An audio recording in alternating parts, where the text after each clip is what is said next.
नमस्कार। आज हम आवर्त सारणी के कुछ ऐसे गुमनाम हीरो से मिलने वाले हैं जिन पर ज्यादातर ध्यान नहीं जाता, पर सच कहूं तो हमारी दुनिया इनके बिना चल ही नहीं सकती। जी हाँ, हम बात कर रहे हैं डी और एफ ब्लॉक तत्वों की। अब ये सवाल बड़ा मजेदार है ना? कहाँ एक मजबूत पुल, कहाँ हमारे फोन की चमकदार स्क्रीन और कहाँ न्यूक्लियर पावर से बनने वाली बिजली। सुनने में तो तीनों बिल्कुल अलग लगते हैं, पर इन सब का जवाब इन्हीं खास तत्वों में छुपा हुआ है। चलिए मिलकर पता लगाते हैं। तो सबसे पहले मिलते हैं डी ब्लॉक तत्वों से। इन्हें आप आवर्त सारणी के बीच बना एक पुल समझिए, जो दो अलग अलग तरह के तत्वों की दुनिया को आपस में जोड़ता है। और पता है, यही खासियत इन्हें इतना जरूरी बनाती है।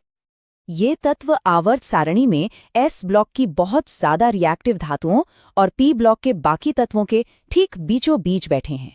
इनकी यही अनोखी जगह इनके खास गुणों का सबसे बड़ा राज है। इन्हें एक ऐसे परिवार की तरह देखा जा सकता है जिसके हर सदस्य में कोई न कोई अनोखी काबिलियत है, और इनके यही गुण इन्हें इंडस्ट्री से लेकर हमारे शरीर के अंदर तक हर जगह बहुत जरूरी बना देते हैं। इनका सबसे दिलचस्प गुण है इनका गिरगिट जैसा स्वभाव। ये किसी भी केमिकल रिएक्शन में सिचुएशन के हिसाब से अपना रंग मतलब अपनी भूमिका बदल सकते हैं। आइए देखते हैं ये ऐसा करते कैसे हैं।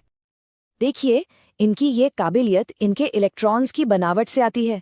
इनके दो तरह के ऑर्बिटल्स n-1d और ns की ऊर्जा में बहुत ही मामूली सा फर्क होता है। इस वजह से ये बड़ी आसानी से इलेक्ट्रॉन दे भी सकते हैं और ले भी सकते हैं, और यही लचीलापन इन्हें अलग अलग तरह के केमिकल बॉन्ड बनाने देता है, जो इन्हें इतना काम का बनाता है। मैंगनीज इसका एक बेहतरीन उदाहरण है। सोचिए, ये +2 से लेकर +7 तक कई अलग अलग ऑक्सीकरण अवस्थाएं दिखा सकता है। ये कमाल की क्षमता इसे ढेरों केमिकल प्रोसेसेस में एक बहुत महत्वपूर्ण खिलाड़ी बना देती है। अब बात करते हैं इनके एक और खूबसूरत गुण की, और वो है रंग। हम जो कीमती पत्थर देखते हैं जैसे पन्ना या नीलम, उनके चमकीले रंगों का राज इन्हीं संक्रमण धातुओं में छिपा है। ये बेहद खूबसूरत और रंगीन यौगिक बनाते हैं। पर सवाल ये है कि आखिर ये रंग आता कहाँ से है? इसका जवाब डी इलेक्ट्रॉनिक ट्रांजिशन नाम की एक मजेदार प्रक्रिया में है। जब सूरज की रोशनी इन यौगिकों पर पड़ती है, तो इनके डी ऑर्बिटल में मौजूद इलेक्ट्रॉन ऊर्जा सोखकर एक ऊंचे एनर्जी लेवल पर छलांग लगा देते हैं।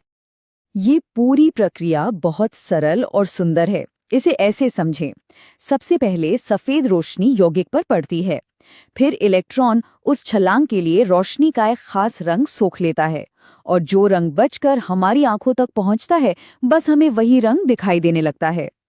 रंगों के अलावा भी इनमें कई खासियतें हैं।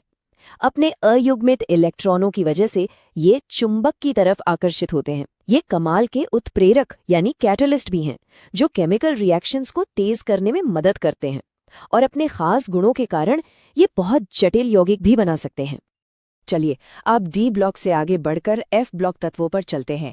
ये आवर्त सारणी में सबसे नीचे मानो छिपे हुए से रहते हैं, लेकिन इनकी शक्ति और महत्व को बिल्कुल भी कम नहीं आंका जा सकता। फ्लॉक परिवार की दो मुख्य शाखाएं हैं, लैंथेनॉइड और एक्टिनॉइड। लैंथेनॉइड्स हमारी मॉडर्न टेक्नोलॉजी को पावर देते हैं, जैसे स्मार्टफोन की स्क्रीन में। वहीं दूसरी ओर ज्यादातर एक्टिनॉइड रेडियोधर्मी होते हैं और न्यूक्लियर एनर्जी का आधार बनते हैं।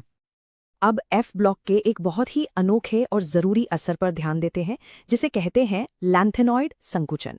ये इनकी एक अजीब सी पारिवारिक आदत है, पर इसका असर बहुत गहरा होता है। क्या कभी सोचा है कि पीरियोडिक टेबल में एक दूसरे के ठीक नीचे होने के बावजूद कुछ तत्वों का आकार लगभग बराबर क्यों होता है? इसका जवाब लैंथेनॉइड संकुचन में ही छिपा है। सीधे सीधे कहें तो जैसे जैसे हम लैंथेनॉइड सीरीज में एक तत्व से दूसरे पर जाते हैं, नाभिक यानी न्यूक्लियस का खिंचाव बढ़ता जाता है। ये बढ़ा हुआ खिंचाव बाहरी इलेक्ट्रॉनों को अंदर की ओर खींचता है, जिससे परमाणु का आकार धीरे धीरे लेकिन लगातार सिकुड़ता जाता है। और इसका असर वाकई में चौंकाने वाला है। यहाँ देखिए ज़िरकोनियम और हेफेनियम को। हेफेनियम ज़िरकोनियम के ठीक नीचे है, तो उसे बड़ा होना चाहिए था, है ना? लेकिन देखिए, उनका आकार लगभग एक बराबर है। ये लैंथेनॉइड संकुचन का सीधा सीधा असर है। तो ये सारी केमिस्ट्री की बातें तो हो गई, लेकिन असल दुनिया में इन सब का क्या मतलब है? चलिए अब इन तत्वों को लैब से निकालकर हमारी रोजमर्रा की जिंदगी में देखते हैं। डी ब्लॉक तत्व असल में हमारी इंडस्ट्री की रीढ़ की हड्डी हैं, मजबूत स्टील से लेकर बड़ी बड़ी इमारतों तक और उन केमिकल प्रोसेसेस को तेज करने तक जिनसे हमारे रोजमर्रा के प्रोडक्ट्स बनते हैं, ये हर जगह मौजूद हैं। दूसरी तरफ एफ ब्लॉक तत्व किसी खास काम के माहिर यानी स्पेशलिस्ट होते हैं। लैंथेनॉइड्स हमारे गैजेट्स और हाईटेक चीज़ों को मुमकिन बनाते हैं, जबकि एक्टिनॉइड्स जैसे यूरेनियम हमें बिजली देते हैं और मेडिकल साइंस में जाने भी बचाते हैं। ये बात पूरी कहानी का निचोड़ है।